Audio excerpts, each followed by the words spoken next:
Do you think this starting quarterback for week 1 has been set already, and there's nothing that either quarterback can do tomorrow to change Kyle Shanahan's mind? I started to ask myself this question. What could Trey actually do tomorrow that would change the rotation for week 1? And I think the answer is almost nothing, barring injury, right? That could obviously change this thing, and that would flip the script. But I just can't think of any series of plays that would demonstrate a skill set we haven't already seen and would change it for an opportunity for Trey to start. I think it's locked in that Jimmy's going to be the week 1 starter. Is that what you're seeing in practices? Well, he's the starter every day in practice.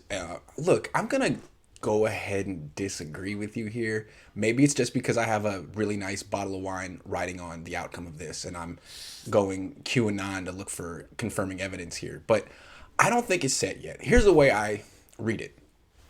Kyle Shanahan is calling it Jimmy Garoppolo's team. Right. I think Kyle Shanahan is real clear that he doesn't want to take the job from Jimmy. He doesn't want it's not going to be Jimmy giving the job away in practice or in preseason. Trey has to take it. And even though Jimmy's had a bad camp with all the picks and the writings on the wall and they traded up for Trey Lance, he hasn't taken it yet. I mean, you've seen him in the games. He's had nice moments, but he's been inconsistent. And I think the Niners want him to be the starting quarterback, but I think they also want him to just take the job. And if he could do it against the Raiders here's how he does it. Throw the short passes with a little bit, takes them off. Be able to throw the short passes accurately on time and without all of your arm strength. Because if you can't do that, then maybe you are a part-time quarterback. Maybe you're only good for running and throwing downfield. So if he can show that he can do all the little things that Jimmy Garoppolo does and maybe go like 11 for 15 with no interceptions, that could change things. Especially if Jimmy comes out and keeps doing what he's been doing. And if Trey Lance doesn't do that against the Raiders, then he won't start week 1. But he will play a lot. And the purpose of that is to give him more opportunities to take the job. So I think the Niners, maybe ideally he starts week 1, but that would require a lights out performance against the Raiders. I don't know if he's going to give it. And if not, then he'll get opportunities in the regular season. I think they want him starting as soon as possible, but I don't know if it's going to be week 1. He's got to take it against the Raiders. So I agree with that. I definitely think that they want him starting as soon as possible. And I definitely think that it is on Trey to demonstrate that he's ready. Whenever Kyle determines that he's ready, Trey's going to start. This is Trey's team going forward. And Trey he hasn't looked 100% ready so far. Sorry. No, he hasn't. He hasn't. And Jimmy is an inconsistent quarterback. That is Jimmy's persona. So I think that continuing to see that in the preseason is not a shocker and is not going to change any part of the equation. To me, I believe that the hottest seat on this bus is Lynch. And I don't think it's very hot. He just got inducted to the Hall of Fame. He's riding that high right now. But if things go badly this season, especially with the quarterback transition, I believe his seat begins to heat up. And I think in order to avoid that, what he's going to want to do is get some return for Jimmy. And I just don't see the ability to move Jimmy. He's not just going to take the loss, right? Right, Yeah. because that just looks bad. If things does. then don't go perfectly for Trey, Right. if we miss the playoffs, if the 49ers do not make the playoffs with Trey as the starting quarterback. And Mac Jones and Justin Fields are better, something like that. Yeah. Right, Yeah. right. So it would seem to me that without some unforeseen offer, and the Gardner Minshew trade sort of takes one team out of the equation, I certainly thought that Philly could be a destination for Jimmy if things went badly with their starting quarterback situation. But barring something with Deshaun Watson happening in the very near future and then Houston getting desperate, I just don't see them being able to move Jimmy. Right. Yeah.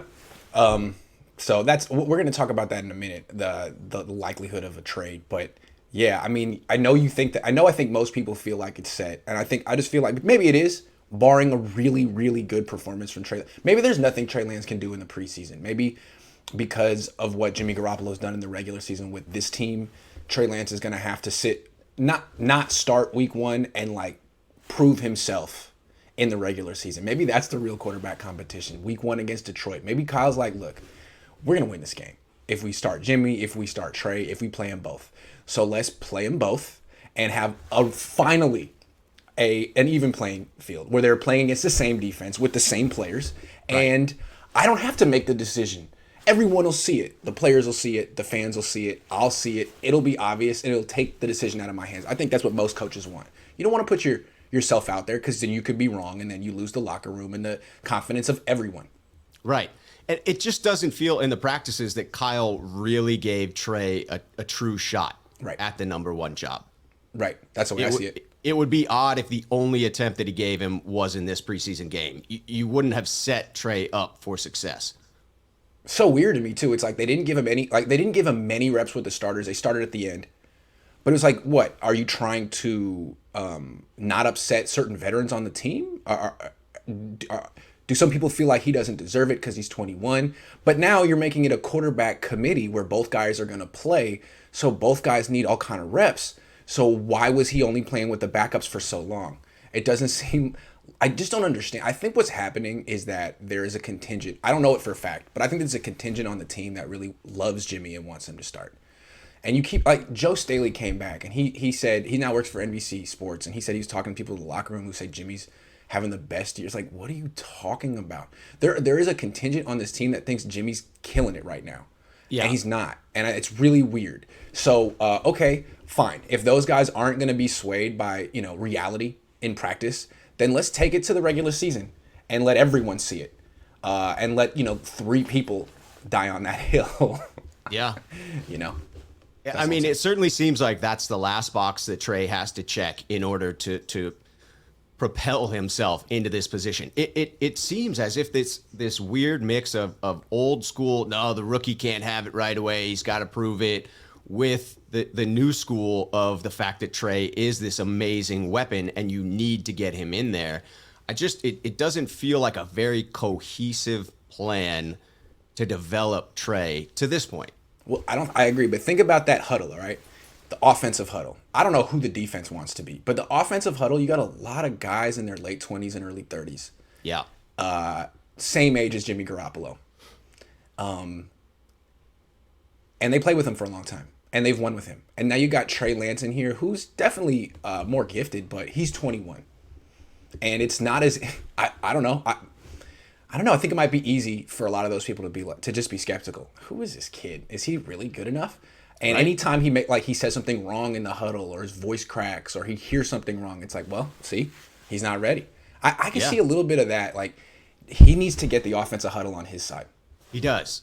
I saw body language when Jimmy was out there in the last game versus when Trey was out there. There is more confidence in the huddle and in the persona of the individual when it's Jimmy.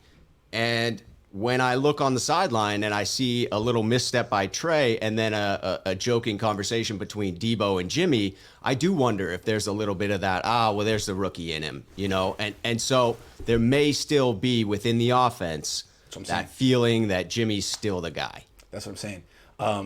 What was it? Well, I just feel like that's why they're going to need to see it in the game. They're going to be naturally skeptical. Right. Oh, it's practice.